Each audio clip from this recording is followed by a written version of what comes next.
晨，歡迎翻嚟 Discriminate Channel。我哋今日嚟到全北美最大嘅溫哥華香港人市集啊！黃標，你聞唔聞到種好熟悉嘅味道？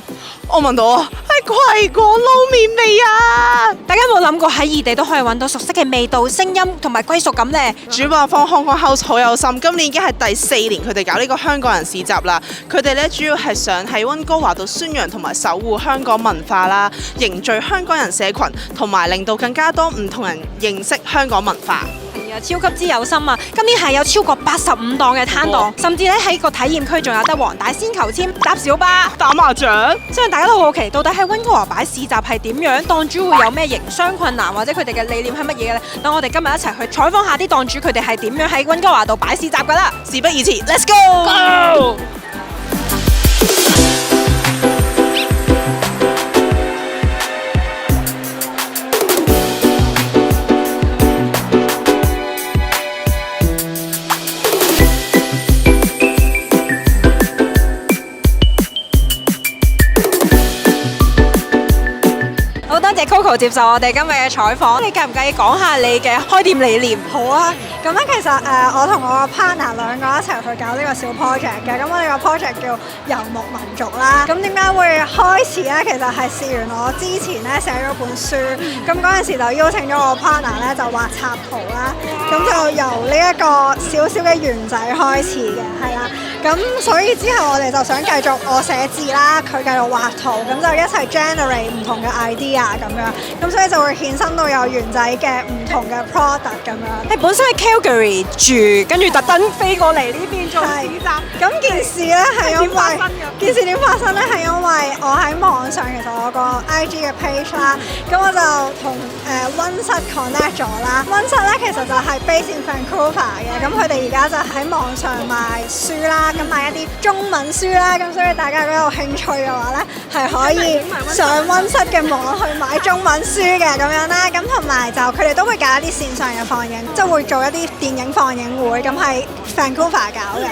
咁就因為識咗佢哋，咁就話不如一齊夾個喺 Vancouver 我哋啲貨可以寄賣，就係咁樣就飛咗過嚟啦。飛咗過嚟，呢本書係幾時出㗎？係呢度之後定係之前？其實本書咧係我喺香港嘅時候出版社邀請我寫嘅，咁但係我就係過到嚟加拿大我先開始寫，咁就係上年新馬嗰陣出嘅。呢本書主要係講啲咩？其實好有興趣，我好中意個 title，完全係我每日嘅心聲，每日懷疑人生100萬字，好中意咯。其實我有啲想買，係咪？但係我未有寄貨過。未有寄貨。其實本書就係好似你咁講，就係一啲心聲啦。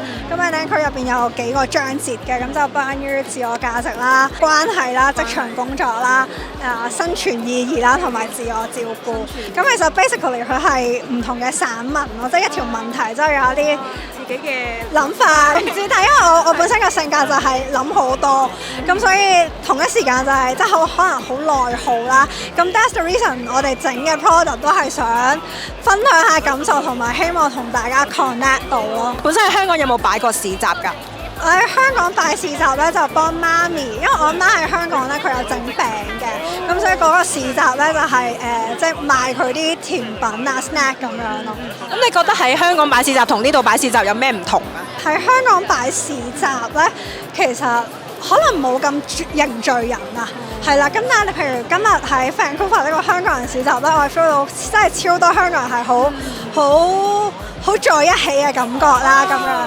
咁同埋有少少唔同嘅就係，因為我早2日我哋都喺 Calgary 擺咗市集啦。咁因為嗰個市集係 local night market，咁就變咗其實外國人又有，香港人又有咁樣。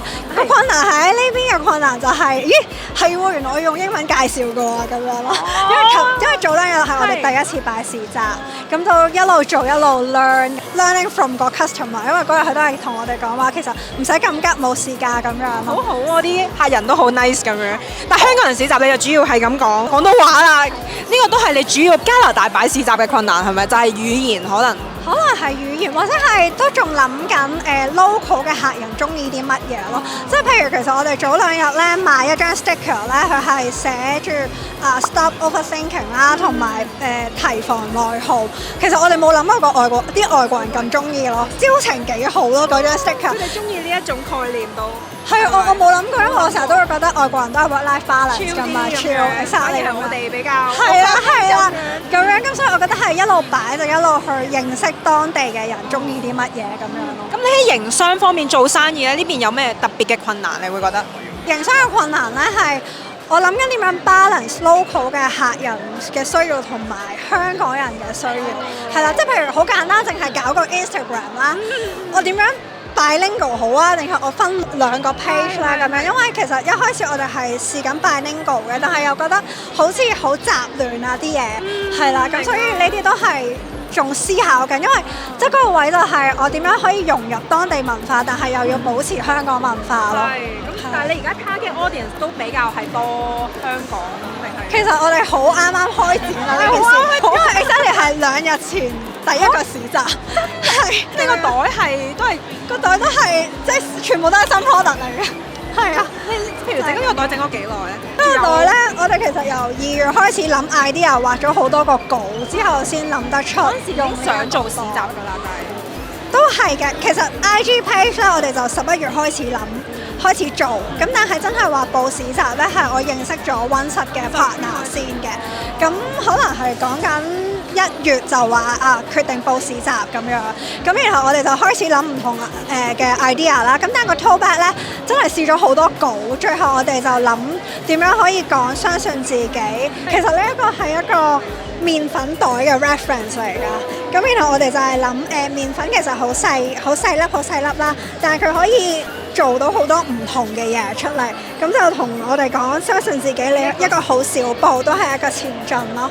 即係我哋好想就係唔係做一啲冇靈魂嘅嘢出嚟，即係好老土咁樣講，就係好想啲嘢係同大家係有共鳴咯。好多謝你接受採訪啊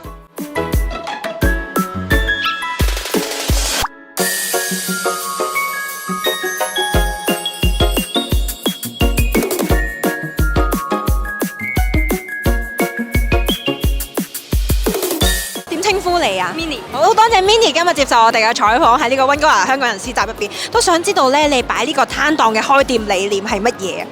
其實就係咧，我都一路有畫畫嘅，咁跟住畫到咁上下嘅時候，就開始覺得試下賣咗啲畫出去啦，因為咁成日收晒喺床下底都唔係辦法，咁屋企亦都冇咁多地方掛出嚟，係啦，咁就開始嘗試攞去印啲 print 啊，咁又參加下呢啲市集。其實我就早幾年已經過咗嚟嘅，咁3-4年前到啦，都知道香港人市集即係一路有搞嘅，咁但係就之前只係參加下行下啦，咁上年先開始擺第一次，年就第2年啦。係啦。喺呢度溫哥華經營咗2年啦，喺呢邊嘅 business， 你覺得咧當中有咩困難啊？可唔可以透露少少？好困難㗎喎！通常嗰啲 craft market 個入場費都個門檻都高嘅，咁要回本就唔係咁容易咯。咁同埋個租貴係啦，個檔租係幾貴嘅，咁亦都好睇彩數你嗰日個人流多唔多嘅。今日人流就超好啦。根據你經驗咧，多數你嘅客源咧，即係真係會買你嘅作品，可能係有冇話係咩人咁樣？如果係一般嘅 market，通常都係鬼佬買畫多啲，但係其實即係都真係咩人都有。但係買原畫原作嘅，我自己覺得好似係加拿大本地人會多少少。係，我覺得畫畫咧其實滿足感好大，尤其是將自己嘅畫作賣出去咧，有時都唔係為咗賺個錢，係賺個有人讚。因為你真係畫得好靚。多謝你接受我哋採訪啊！加油啊！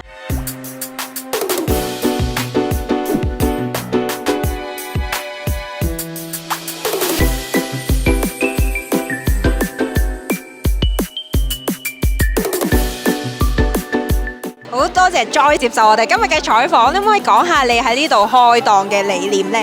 理念啊，其實純粹係自己因為好中意整陶瓷，所以 keep 住日日都整啦。咁就想睇下有冇呢度發展空間，所以就 join 唔同嘅類型嘅 market 咯。咁你係點樣開始會想做呢一個陶瓷？因為其實而家算係全職做陶瓷嘅，咁一開始其實都好大困難同埋阻滯，因為你其實都係自學過程啦，同埋你要買啲嘢又係要靚嘅時候就難啲咯，同埋自己一個人經營又要整到一定數量嘅嘢擺喺 market 就要花啲功夫咁樣。你呢啲 idea 係點嚟？見你啲嘢好得意，有 gas。係啊，其實因為我自己好中意香港嘅街頭元素，尤其是啲舊嘅物件，所以我就整咗紙皮石啊、石油氣罐，但係佢哋都係會有第二啲用途去令到吸引啲人哋嘅眼光。即係好似石油氣罐，我就後邊開咗個窿，就可以擺啲蠟燭入去，就好似燒爆咗個石油氣罐咁樣。仲有個戰鬥杯，其實本身香港係大排檔係用戰鬥碗嘅，咁但係我而家就入呢個嘅外國 market，所以我就揀咗啲 champagne 杯就擺上去做一個 design。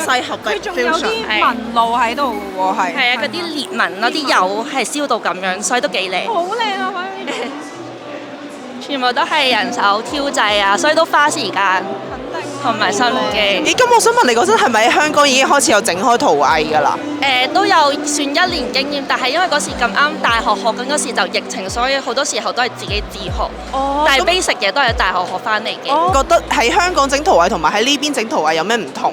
呢邊唔同嘅地方就好多 studio 都係偏向興趣課程咯，即係可能體驗班啊，俾人去接觸下咩叫陶瓷啊。但係即係我如果要發展一個職業嘅話，就係要諗多啲技巧或者啲 idea 上面嘅嘢咁樣。今年3月開始擺檔，然之後今次係香港 market 係第3次，但係第一次 join Hong Kong market。中間有冇咩困難？好困難，好困難，可唔可以透露少少有咩困難？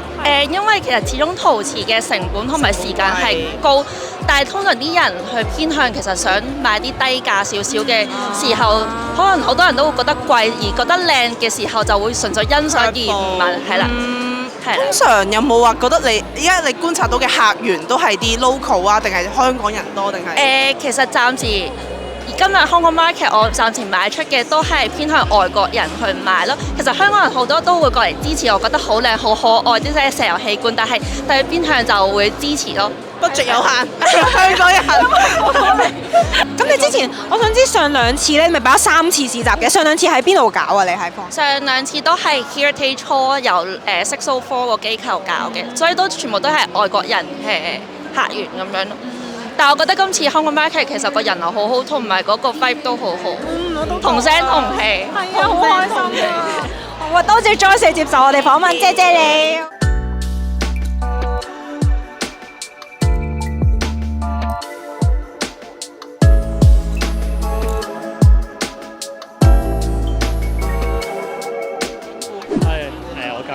阿 King 你好啊 ，King 多謝你今日接受我哋採訪啦。而今都想問下咧，你哋開呢間湯包鋪嘅理念係乜嘢？因為咧好多時我哋都係新移民嚟到加拿大啦、溫哥華啦，咁我哋嚟到嘅時候咧都有一個問題就係想煲湯，但係咧就發覺要買好多材料啊，咁就買咗好多擺晒喺廚房咁樣咧，你煲一款湯可能10幾款材料咁樣，咁所以咧我哋就諗住可以提供一個好方便快捷嘅方法俾人去煲湯咯，同埋好似你知湯就可以傳遞一種溫暖，或者係關心俾屋企人啊嘛。香港媽媽的味道，因為好多自己移民過嚟，其實都冇咁多時間去煲湯。冇錯啊，或者可能近期移民過嚟都係啲年青人啊，或者係啲小家庭咁樣咯。咁我哋就諗住製作呢啲湯包，就方便佢哋好容易咁樣飲到香港嘅味道咯。係啊，真係尤其是後生冇乜時間煲湯。咦，咁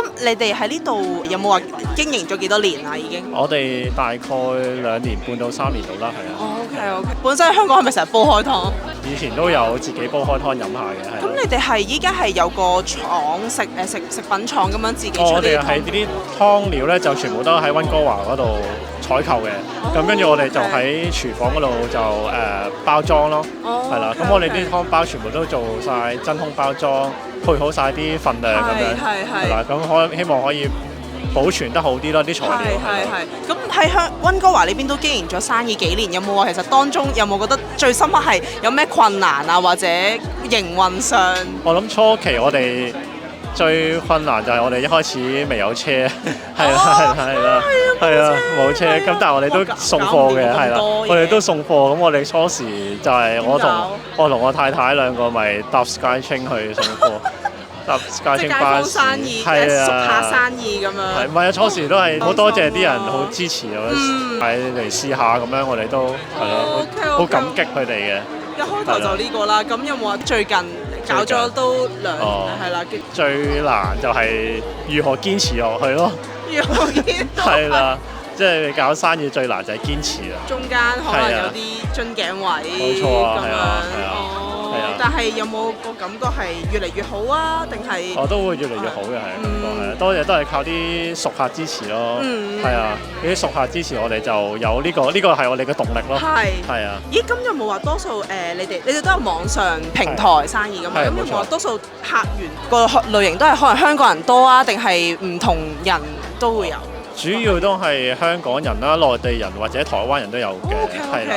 亞洲多啲。係啦係啦，有啲可能係喺度長大嘅 CBC 咧，佢哋可能佢哋屋企佢阿媽煲開湯，但係佢哋唔識呢啲嘢噶嘛，所以佢哋都會好中意呢樣嘢嘅。OK，好，thank you，唔該晒你。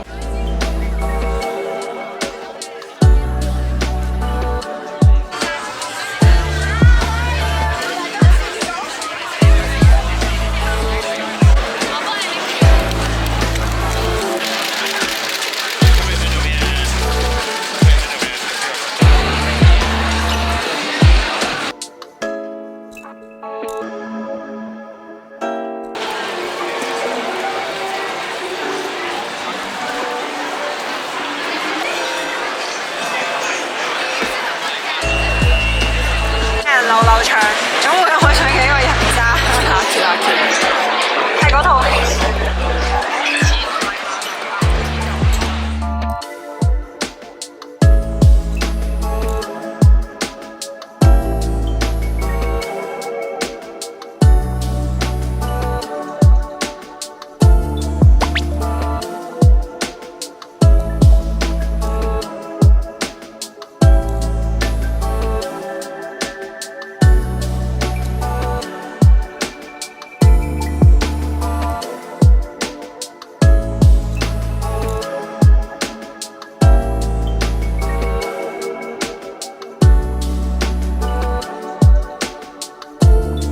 我哋今日呢條溫哥華香港人市集片就到呢度啦！我真係好中意呢個市集嘅歌，呢時候有阿 Jer 同埋 Serrini 係咁忍唔住跟住唱。